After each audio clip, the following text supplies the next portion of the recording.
आपल्यासोबत शांतिगिरी महाराज आहे। महाराज, तुमच्यावर प्रचंड दबाव आहे की तुम्ही माघार घ्यावी, कोणाकोणाचे फोन येत आहे? तर या ठिकाणी ओम जगद्गुरू जनार्दन मुनगी महाराज व भारतमातेचे वंदन करून या ठिकाणी बघा, जर कोणी आम्हाला दबाव तर कोणाच वाटत नाही, कारण आमचा नारा फिट ठरलेला आहे, लढा राष्ट्रहिताचा आणि संकल्प शुद्ध राजकारणाचा।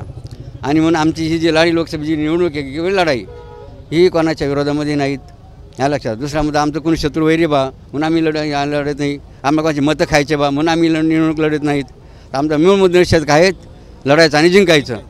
गिरीश महाजनचा फोन आला तर काय म्हणणं होतं त्यांचं?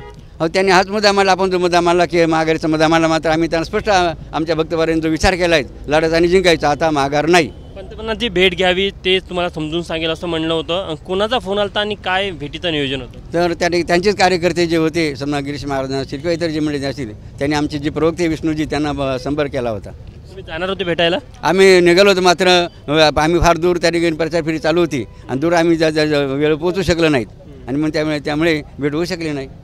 आता काय तुमची भूमिका? आमची भूमिका फिट आहे, जे ठरवलेलं आम्ही लढायचं आणि जिंकायचं।